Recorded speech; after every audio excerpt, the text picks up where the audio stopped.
نحمده ونصلي على رسوله الكريم اما بعد اعوذ بالله السميع العليم من الشيطان الرجيم وأذن في الناس بالحج صدق اللہ العظیم۔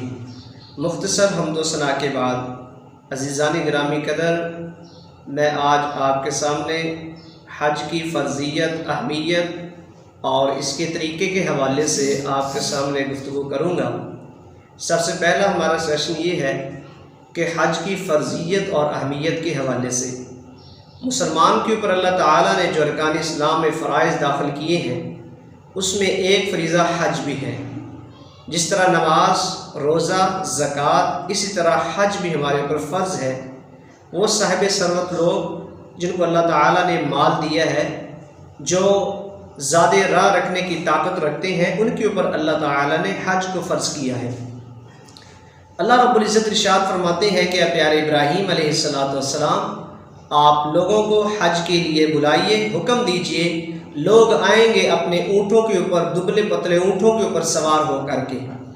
اس کے ساتھ ہی اللہ نے جو حج کا حکم دیا ہے، اس حکم کے تحت کچھ لوگ ہمارے سامنے مسائل رکھتے ہیں، ان کا بھی میں ذکر کرنا ضروری سمجھتا ہوں کہ حضرت صاحب میری بیٹی ہے، میرے بیٹے ہیں، ابھی تک میں نے ان کی شادیاں نہیں کی، میں جانتا ہوں کہ میں صاحب ثروت ہوں، لیکن میرے بچوں کی شادیاں نہیں ہوئی، اس لیے میں حج پہ نہیں جا رہا۔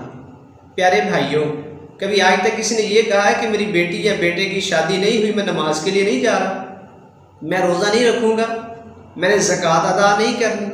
اسی طرح حج بھی یہ فریضہ ہے، اور اس کے ساتھ توکل اور تقوی کو ساتھ جوڑتے ہوئے آپ اپنے فریضے کو ادا کریں۔ اس فریضے کی اہمیت کتنی؟ پیارے پیغمبر صلی اللہ علیہ وسلم کی صحیح البخاری کتاب الحج کے اندر حدیث موجود ہے۔ آپ صلی اللہ علیہ وآلہ وسلم نے ارشاد فرمایا کہ جو شخص حج کرتا ہے اور حج کرنے کے بعد اپنے سر کو منڈواتا ہے، حلق کرواتا ہے، اللہ تعالیٰ اس کے سارے گناہوں کو معاف فرما دیتے ہیں۔ وہ ایسے ہی ہو جاتا ہے جیسا کہ اس کی ماں نے اس کو آج جنم دیا ہے۔ تو پیارے بھائیوں، یہ حج کا اجر ہے، حج کا بدلہ اللہ کے ہاں جنت ہے، انسان کے لیے بخشش ہے، گناہوں سے ایسے پاک صاف ہو جاتا ہے جیسے اس نے کبھی گناہ کیے نہیں ہیں۔ تو اس لیے اس کی اہمیت اور اس کی فرضیت کو مد نظر رکھتے ہوئے حج جیسے سعادت کو حاصل کرنے کی کوشش کیجئے۔ جس کو اللہ تعالیٰ نے استطاعت دی ہے وہ حج کرے۔